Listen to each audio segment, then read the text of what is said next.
nature nut, I'm not afraid to admit. I'm wild about the wild things and I'm proud of it. I'm just a simple case, open and shut. No doubt about it, I'm a nature nut. Today we'll go bird watching, tomorrow we'll catch toads. The next day we'll take photographs of bugs along the road. I never get the feeling that I'm in a rut.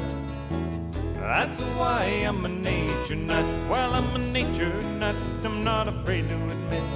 I'm wild about the wild things and I'm proud of it. I'm just a simple case, open and shut. No doubt about it, I'm a nature nut.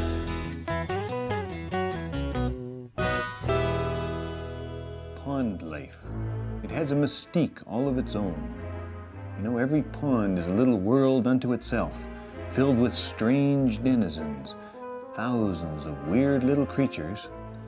You can recreate these pond worlds in an aquarium. And I set up this pond aquarium because this week we're going to spend our time looking at the strange and weird world of pond creatures. Setting up an aquarium like this isn't terribly difficult. All you really need is, well, first of all, an aquarium, and then water, which you treat with the same sort of things that you use for aquarium fish to get rid of the chlorine that is placed in the water to kill these kinds of creatures.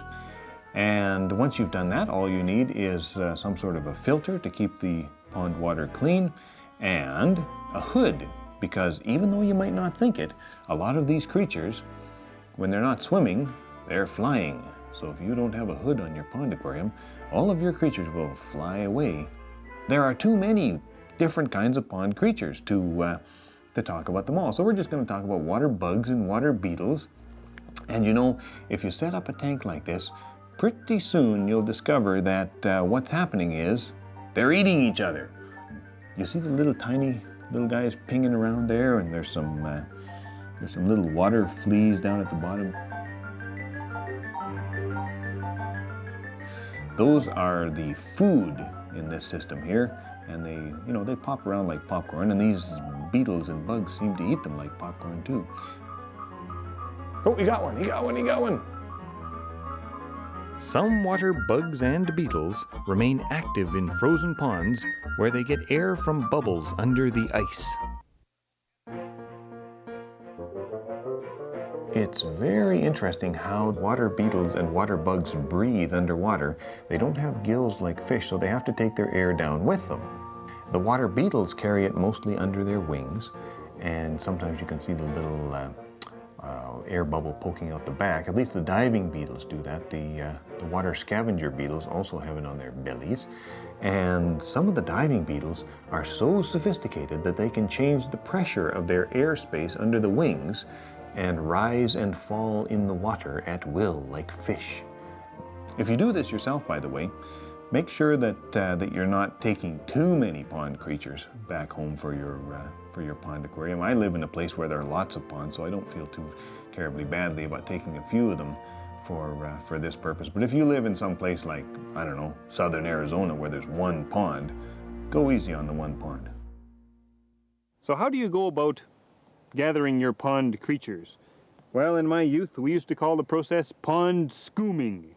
That's the technical name that I prefer now. Some people, my wife calls it pond scumming, my director calls it pond schlooming, but it's scooming. Scooming is the word. You just need a net. Any old net will do. You can use an aquarium net or a butterfly net. This is a professional grade pond scooming net, but don't feel bad if your net is not as exquisite as mine. Scooming works like this. Scooming. You just simply scoom into the water. Try to get into some weeds. Weeds are very good because water bugs and beetles like to hang out in weeds. And what you wind up with is a big thing of glunk in your scooming net. That's the technical term, glunk. And sometimes it's hard to say what's in the glunk. I can tell there's one good thing in this glunk. But what you need then is a white container in which to place the glunk. Traditionally, us pond scoomers use white enamel pans. I couldn't find a white enamel pan this time, so I'm using a white enamel bowl. Hey, doesn't matter. Pond, bowl, what the heck. Put the glunk in the pan and see what you have. Look, a beetle, a diving beetle. Works every time. Actually it doesn't, but today is a lucky day. Excellent. We'll just take the excess glunk out of the enamel bowl, and then we'll be able to have a better look at this beetle, and I'll show you another technique. Anybody else in there? Snail.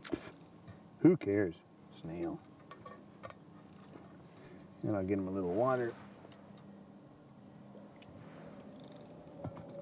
There we go. You can buy minnow traps at the fishing store, and they're intended to catch minnows for bait. I like to use them in places like this where there are no minnows, so you're not bothering the minnows. But they work very well for water bugs and water beetles. Make sure that you set them in the pond with a little bit of an airspace at the top so you don't drown the things that you catch. You don't have to put bait in them or anything like that. And I'll admit, I already peeked. I know there's a giant water bug in this one. Haha, excellent stuff. Minnow trap, simple thing. You just open it up and figure out what's inside. There's another little diving beetle. And oh, this is a nice pond critter. It's a stubborn pond critter, but he's a nice pond critter. Come here, guy.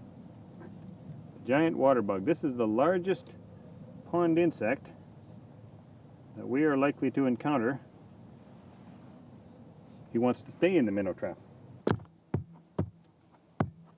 Ah! Sorry, they're just a little bit scary. Ouch! Ouch! His leg is poking me. They have a piercing beak with which they inject their prey. And my friend Mike got bit by one of these at this very pond last year. Half his hand went numb for 3 hours, so I'm going to be careful.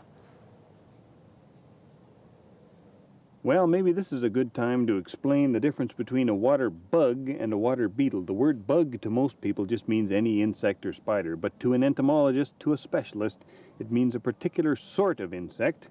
And this giant water bug is a bug, and I'll show you why it's a bug. Bugs have sucking mouthparts, not chewing mouthparts, and they also have wings that fold across each other on the back so that they form a sort of an X. You see, I'll show you with this one. You see this wing folds over the other wing, and that forms an X sort of pattern. And as we say in entomological circles, X marks the bug. So let me put this bug down. On the beetle, on the other hand, if I can get this beetle without getting bit by the bug, the wings meet in a straight line down the middle of the back. Can you see that straight line? If not, please imagine it. And that is, again, a completely different sort of thing than the bug, and they also have chewing mouthparts, not sucking mouthparts. So this is a water beetle, that is a water bug. The biggest giant water bug is Lithoceras maximus of South America. It is more than 10 centimeters long. Does this look like a pond to you? Well, it does to a water bug or a water beetle. They're kind of dumb when you get right down to it. But after all, I mean, it's reflective, it's blue, it has a reed growing in it. Why not? Water bugs and water beetles, they fly around during the day, and oftentimes they're attracted to shiny reflective surfaces like cars. The same principle, by the way, can be used to collect water bugs and beetles at night. My wife Dina and I tried this the other night. We took a black light, which is a light that has a lot of ultraviolet in the spectrum that it emits. And what we did basically was to spread out a bed sheet to aim the black light at the bed sheet. And as it got darker and darker, we got out our flashlights and waited for the insects to arrive. At first, there was a few little variegated mud-loving beetles and a few back swimmers. Then the back swimmers started to come in bigger and bigger numbers. Diving beetles appeared at the black light, and we were scrambling to find which of the insects were the most interesting.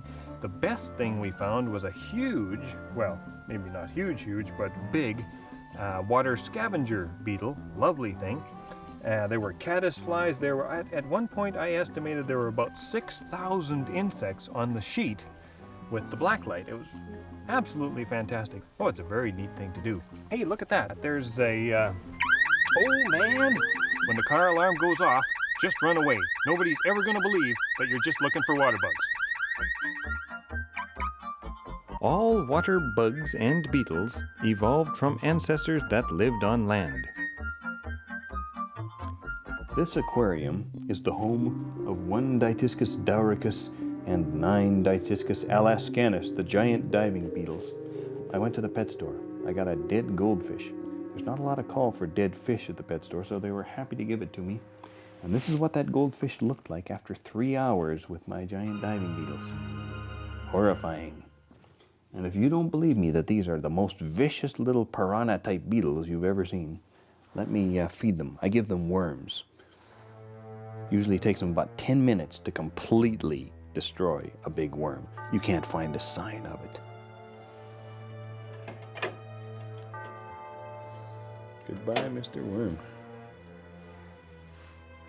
Gotta almost feel sorry for that worm, but after all, it's just a worm. Hey, don't go under the rock. Not good. These beetles are counting on lunch. Get out of there, you worm. Oh, man. Get back out there. I can't even get in there with my stick. Get out of there. Get out of there. Okay. Okay, that's where they are. And there comes a hungry female beetle. Oh, yes. Ooh. 1 beetle. 2 beetles. 2 beetles. Ooh. Ooh, the dauricus just about missed it. Oh my god. Oh yeah, right. Attack the female. How kind of you.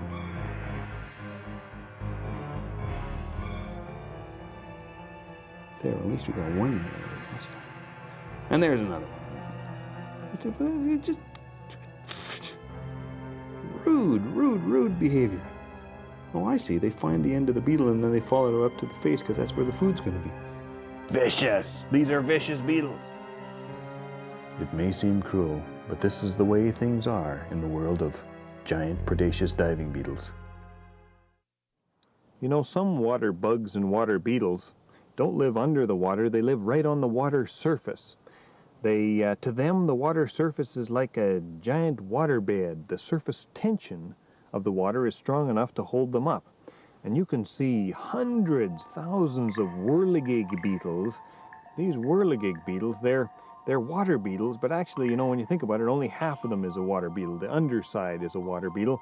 The upper side is water repellent, and it always stays dry. In fact, their eyes are even divided in 2, so they have 4 eyes. They have 2 pairs of eyes to look up into the sky for danger, and 2 pairs of eyes to look down into the water, watch for fish and things like that. Totally amazing beetles, and when you catch them, they give off a smell kind of like rotten apples, which I guess makes most things spit them out and not eat them.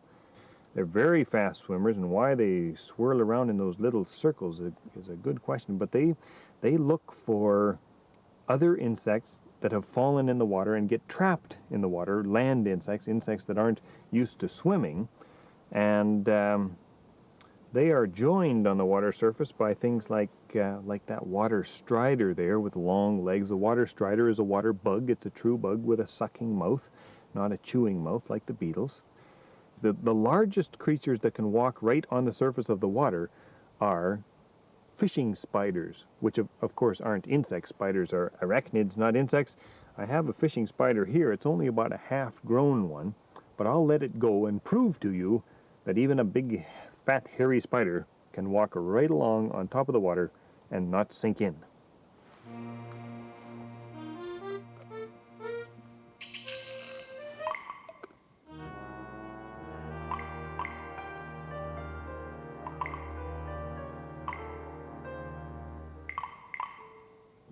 Amazing. It actually worked.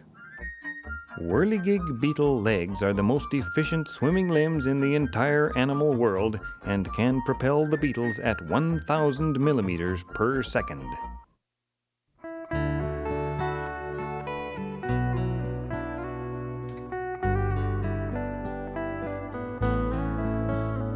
She was looking so cute in her rubber boots.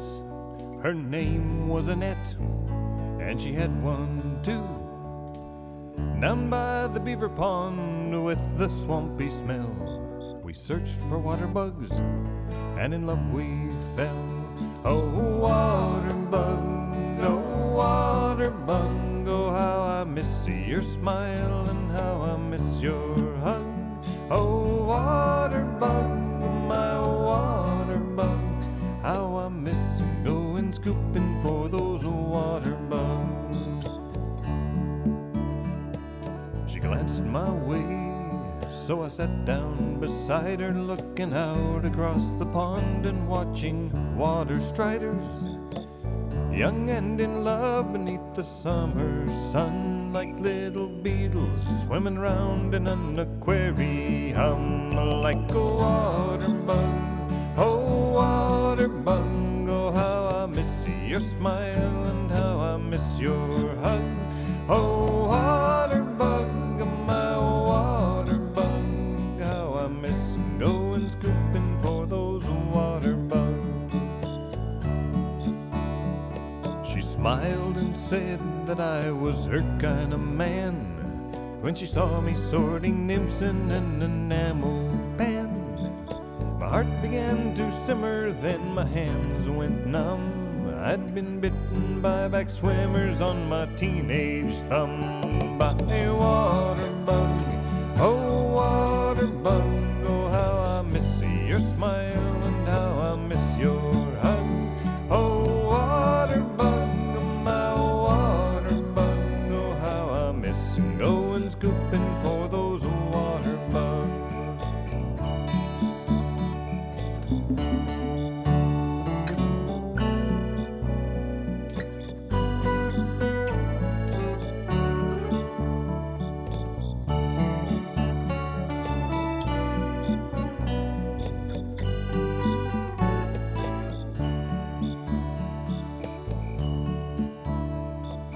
Most of us someday will leave the bugs behind. When you're an adult, there are other matters on your mind. Well, me, I'd have to say that it just wasn't true, but for her it was the end, and away she flew. Like a water bug, oh, water bug, oh, how I miss your smile and how I miss your hugs. Oh, water bug, scooping for those water bugs. Oh, water bug, oh, water bug, oh, how I miss your smile and how I miss your hug. Oh, water bug, my water bug, how I miss going scooping for those water bugs.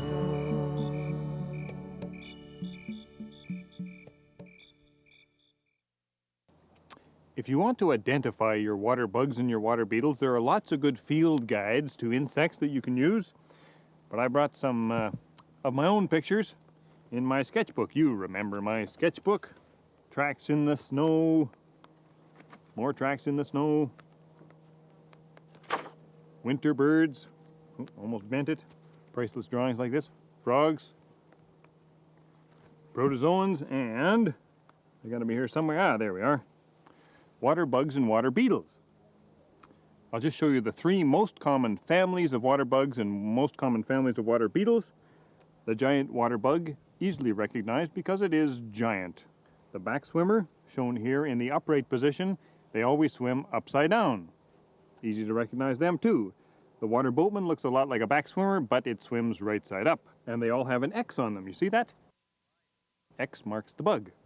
Down here, three sorts of beetles. The diving beetles with long swimming legs. The back pair of legs are modified as oars. The water scavenger beetle that doesn't have swimming legs, it just sort of crawls around on plants underwater. And the whirligig beetle with very short swimming legs, long front legs for grabbing food, and little pokey antennae. Very easy to recognize all three types. And it's easy to talk about it when you're not burping. In some parts of Mexico and Egypt, the eggs of water boatmen are gathered, made into a sort of flour, and used as food, by people, that is. Now what about baby water bugs and water beetles? You know, the little water beetles don't grow up to be big water beetles. Once you're a beetle, you're that size of beetle forever. A baby water beetle, like this baby diving beetle here, a larva, or nymph as they call them, but mostly they call them larva, is more like it's kind of an underwater killer caterpillar with long swimming legs. And that thing will eventually crawl out of the pond, turn into a pupa, and then transform into the adult beetle. It's quite a different arrangement from the baby water bugs, the water bug larvae, like this giant water bug larva here, which, oh man, and oh, he got one of the back swimmers. And oh man, right, see, he's got that beak, and right now he's probably pumping digestive fluid into the poor back swimmer and dissolving the back swimmer's body. And once that's done, he'll just start sucking out the juice. It's so gross, but very interesting. Water bugs, as I was saying, what was I saying anyway? I was saying that they don't have wings when they're larvae, when they're nymphs. They look very much like the adults, but you can see their segmented backs because they don't have wings covering the abdomen, as we say. Very cool. There are all sorts of other larvae that you encounter in ponds too, like these phantom midge larvae suspended in the water here. They turn into a fly that's very much like a mosquito, but it doesn't bite.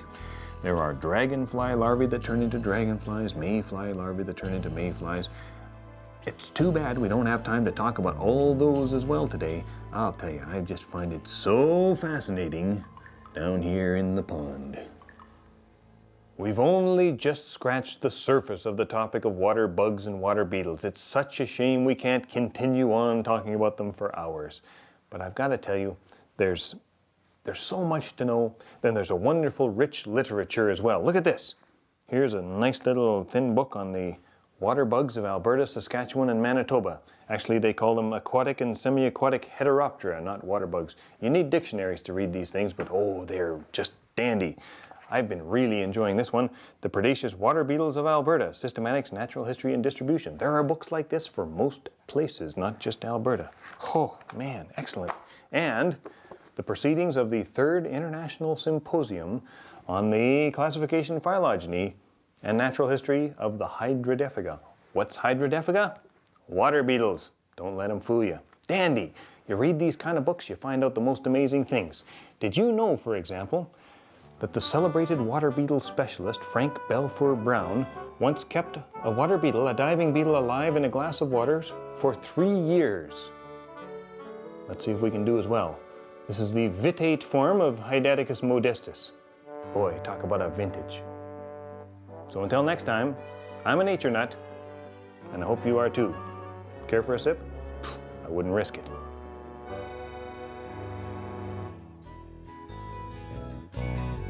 Well, I'm a nature nut, I'm not afraid to admit I'm wild about the wild things and I'm proud of it. I'm just a simple case, open and shut. No doubt about it, I'm a nature nut. Same time each and every week, uncensored and uncut. No doubt about it, I'm a nature nut.